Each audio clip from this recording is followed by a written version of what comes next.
উন্নয়নমূলক কাজের সরকারি কাজের স্বার্থে এটা কর্তন করা হয়েছে। মানে এখানে দেশীয় প্রজাতির শোভাবর্ধনকারী বনায়ন করা হবে এবং আশা করি পরবর্তীতে এটা আমরা এই সামনের বর্ষাকালে এই কাজগুলি করব। কিছু গাছ রেখে এখানে নতুন করে গাছ রোপণ করার পর এটি প্রক্রিয়ার মাধ্যমে এই গাছগুলো কর্তন করা যেত, যেটি সামাজিকভাবে আমাদের যে পরিবেশ রক্ষা হতো, পাশাপাশি গাছ নতুন করে কর্তন করার সুযোগ সৃষ্টি হতো এবং নতুন গাছও সেখানে পরিচর্যার মাধ্যমে তারা নিজস্ব পরিবেশ সৃষ্টি করে নিত। এদিকে অনেক গাছপালা ছিল, তারপর বসার জায়গা ছিল। মানে এই যে এখন যে আসছি, তখন এখন যে যত পরিমাণ গরম লাগতেছে গাছ না থাকার জন্য, ছায়া না থাকার জন্য, তখন অনেকটা শীতল লাগতো। আর গাছ আসলে কেটে ফেলার জন্য প্রকৃতির যে ক্ষতিটা হয়েছে সেটা এখন অনুভব করা যাচ্ছে যে এই গরমের তাপমাত্রার জন্য।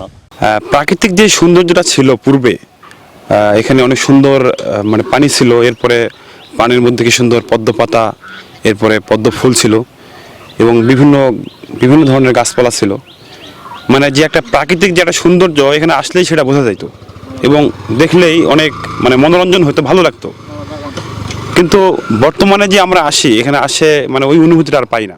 গাছ কেটে রোদ গরম বেশি এখানে একটু, তো আবার একটু উদ্যোগ করতেছে, ওই জন্য মানুষজন নিজের মৌসুম ছাড়া আসে না। পশু পাখি বসবাস করে, ওখানে একটা বিশাল জলাশয় আছে, এখানে মাছ হয়। তো এই প্রকৃতি যদি না থাকে, এই বন বা এই উদ্যানটা যদি না থাকে, তাহলে আপনি যাই করুন না কেন সেটা কোনো কাজে আসবে না। প্রকৃতপক্ষে বনটা যাতে উজাড় না হয়, বনটা যাতে সুরক্ষা পায়, সেই জন্য প্রয়োজনীয় পদক্ষেপ নেওয়া জরুরি। আলতাদিঘি সংস্কারের নামে সেখানকার বসবাসকারী যেসব জলজ প্রাণী এবং স্থলে বসবাসকারী বিভিন্ন পশু পাখি সেখান থেকে উচ্ছেদ করা হয়েছে, হাজার হাজার গাছ কেটে ফেলা হয়েছে। উন্নয়ন বিধ্বংসী যে কর্মকাণ্ড করেছে যারা, তাদের বিরুদ্ধে দ্রুত আইনগত ব্যবস্থা গ্রহণ করা উচিত।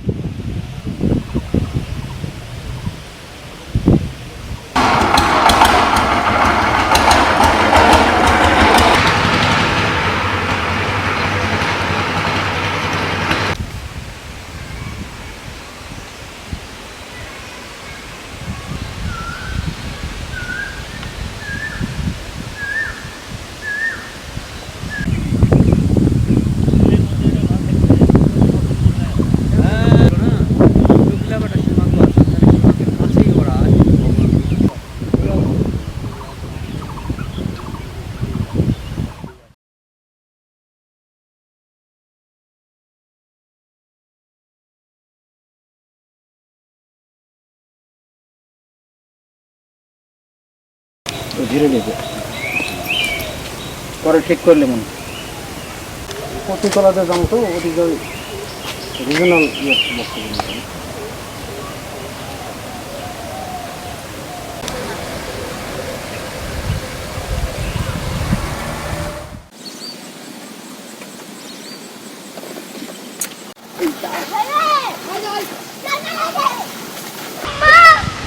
বড় আসো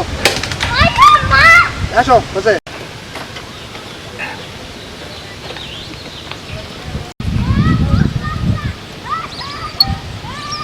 ছোট ছোট পানি পড়ে আছে।